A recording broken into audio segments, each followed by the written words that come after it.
apologise to everybody who's now watching this as a catch-up with our live. As you can see, I'm expecting to do a recorded Zoom call because I am here with absolutely minimal makeup, and luckily my in-laws are here, so they've taken my son in the other room. So you look fine. Yeah. What a shame. I guess it's the chance we take when we do these live things that, you know, something might go wrong.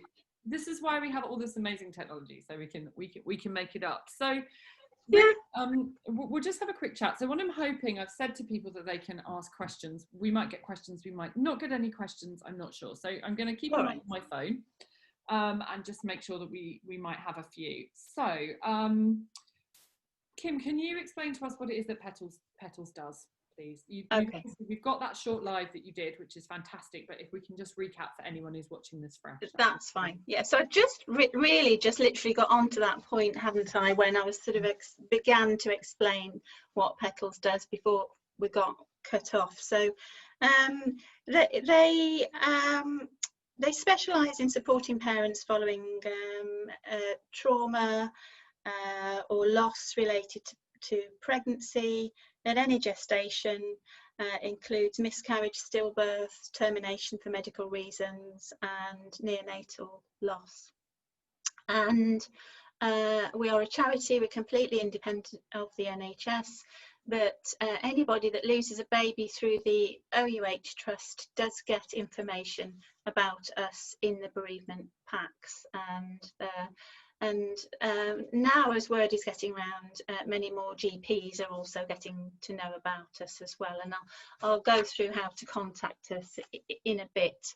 But essentially, there is funding to provide 6 one-hour sessions, and what our aim throughout those sessions is just to create a safe place to give couples or individuals an opportunity to really begin to tell their story, where they feel they're going to be safe and not judged or criticised in any way for all the things that are coming up. And we gently sort of walk through the process with them step by step, so they can gradually begin to engage with the grief, understand how the trauma's affecting them, until they get to that place where they feel more able to take steps on their own.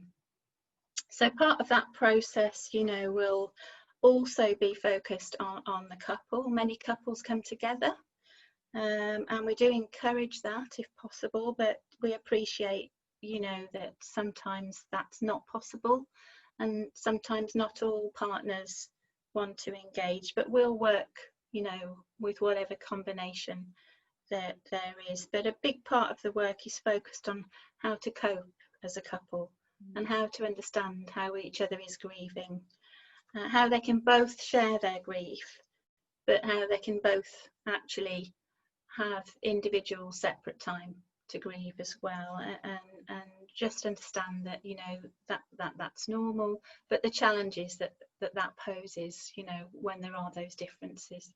Yeah. What we're not sorry did you want to say something? I was just going to say it's hard because I know when you're a couple, obviously you're it's easy to think of you as a unit, but you're 2 different people, aren't you? So the process is not the same necessarily for both. No. And what we see is that sometimes, and in fact quite a lot, couples are actually seeing 2 different events, because each individual's experience is different. And what we're noticing more and more is the trauma that partners are suffering. Yes, that witnessing what's happening in that moment and feeling frightened and out of control and helpless, and at the aftermath of that, and when they're having to sort of, they feel obliged to cope and be the strong one and look after the woman, then they are feeling powerless and out of control and very confused, and they don't often realise that it's actually trauma that's affecting them in this way. And once you sit down and chat with them and unpick it a bit, actually there's a massive relief when they realise, actually, there's no wonder I'm feeling like this, and you know, let's get some help with it. That's terrific that you offer that as well, for, you know, not only for the birthing person who's gone through that, but also for the partner. Yeah. Because I know sort of my husband, we had 3 early miscarriages, and I know he never really had any chance to kind of unpick how he felt about that. You know, it's incredibly valuable. Sorry, you were saying, I interjected there. No, not at all. And you know, I think what is reassuring to a lot of our clients is that, you know, we are all specialised in baby loss, and that we've come to understand this type of loss and how complex it is, and I think they are reassured by that we actually totally do get it.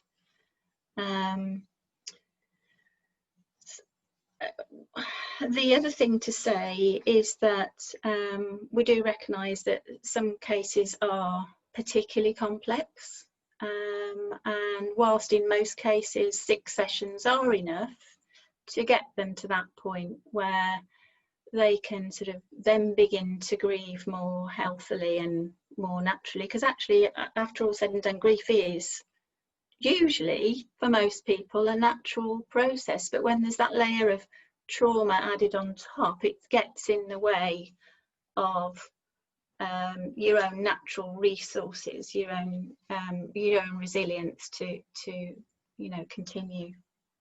So in some cases we will look at each individual case, and if it seems appropriate for them, then we will look into getting extra sessions for them, and that will be assessed on an individual basis. And sometimes 6 sessions just isn't enough, is it? As you say, no. Process. Yeah.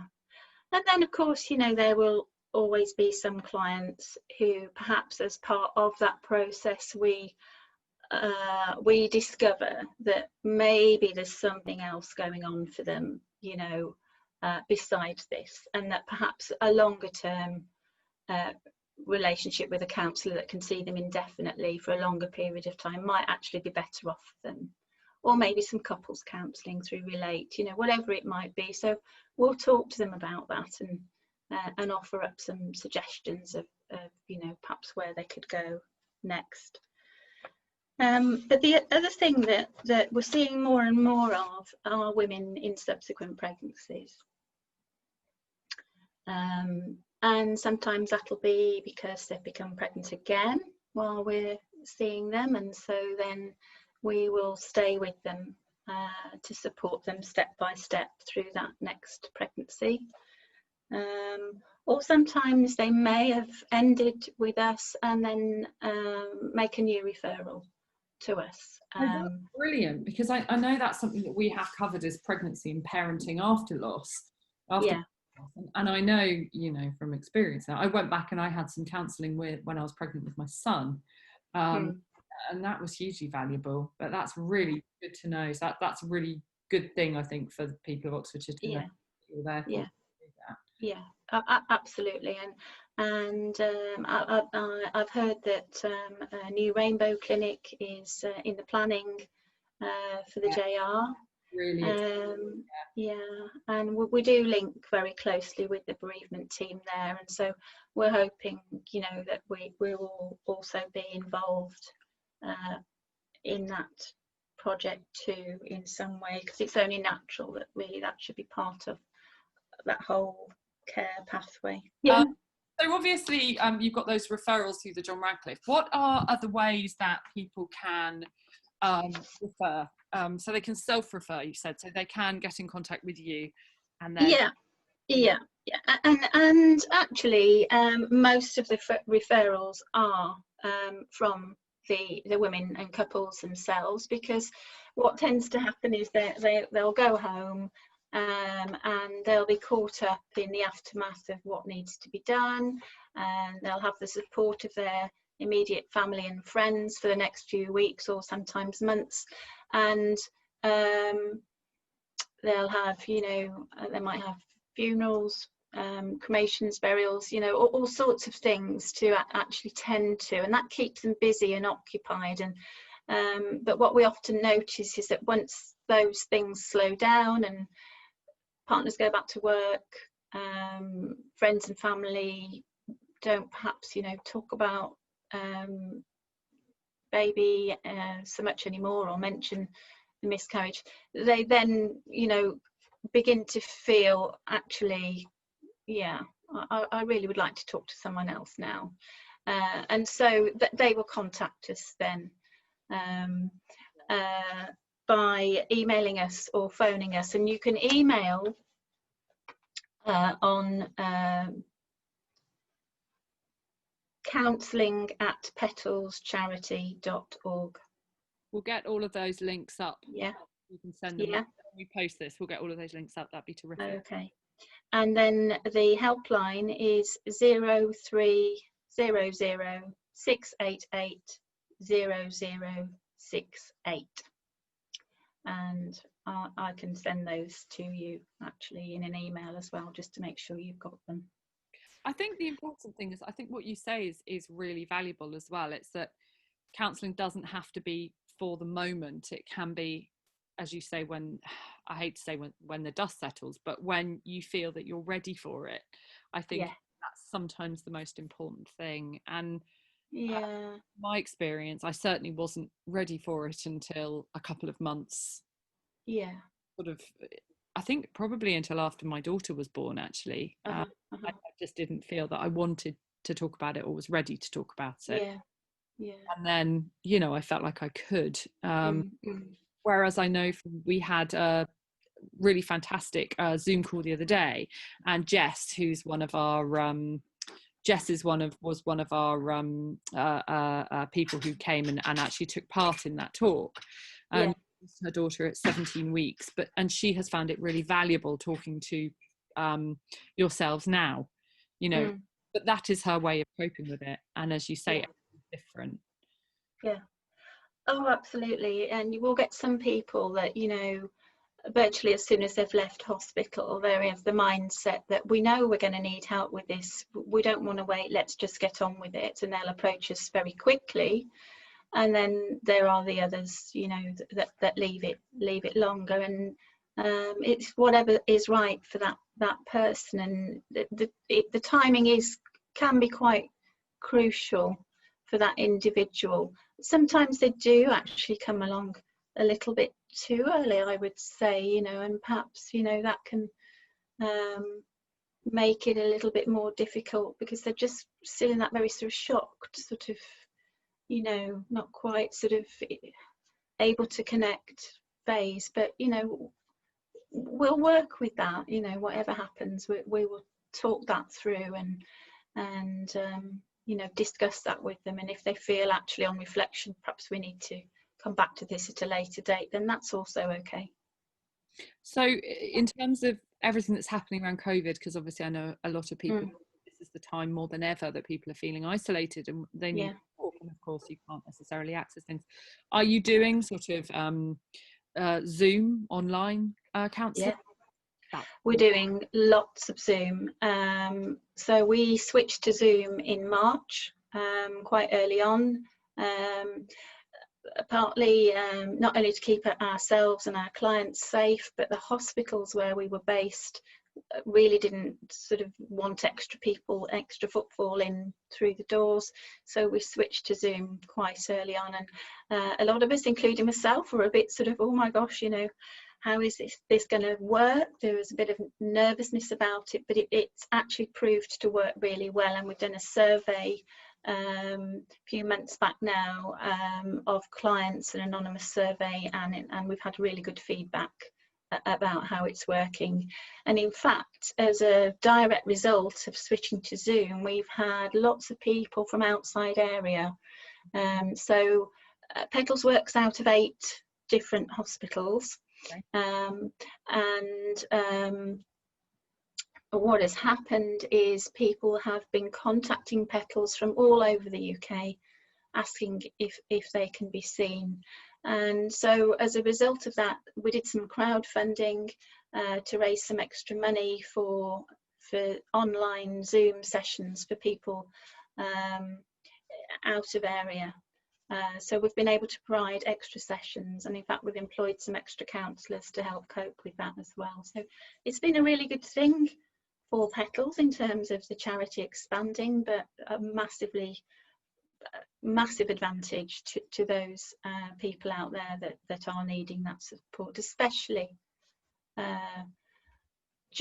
throughout this pandemic, because we're noticing that there are extra layers of suffering as a result. You know, the isolation, the number of women that have had to receive bad news on their own in a scan room with a partner waiting in the car park.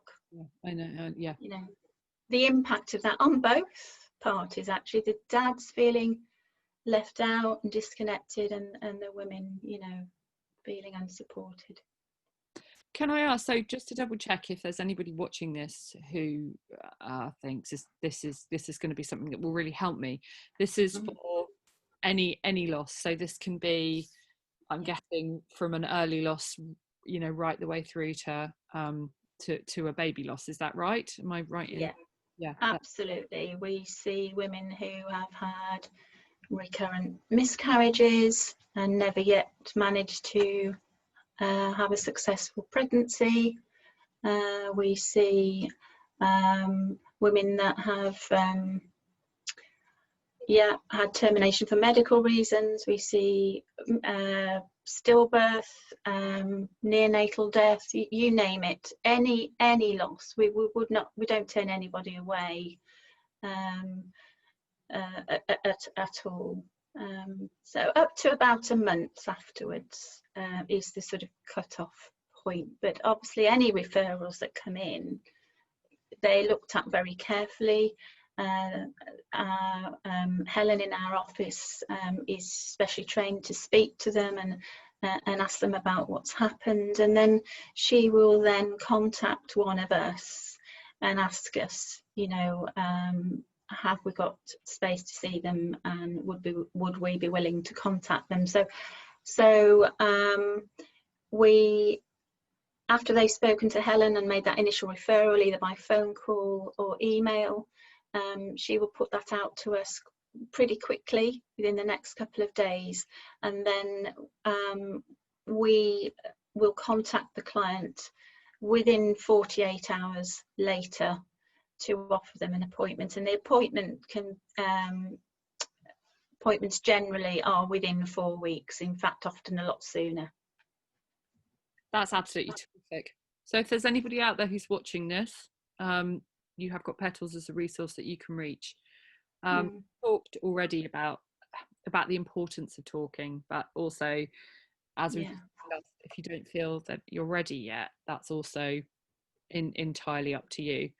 Kim, do we have anything else that you feel we'd add? Thank you so much for doing this, because I feel a bit like we've had a slight night of our lives so far for Baby Loss Awareness Week, and it's one of our most sensitive subjects and one that we want to get. I just wanted to say that anybody that's not sure, but wondering, you know, if talking about this with someone outside of their family and friends will help, I would just say give it a try, because you might be surprised, and it can be really, really valuable.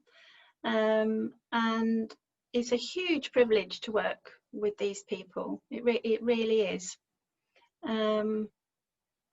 So, and it can really help, you know, if people feel a bit stuck, because sometimes they'll feel that they're coping okay, but then just get a bit stuck. You know, so just go for it, just try it. Okay. The other thing that we're also branching out into our Facebook support groups. So we've now just launched a Facebook group called Petals Together, for anyone that wants to talk about pregnancy loss with like-minded people. You don't have to have been through Petals to access that. And we have a private Facebook group for dads as well, called Petals Dads. That's brilliant. And I'm assuming when you say Petals Dads, that's going to be open to all partners. So that will be open. Yeah. I hope so.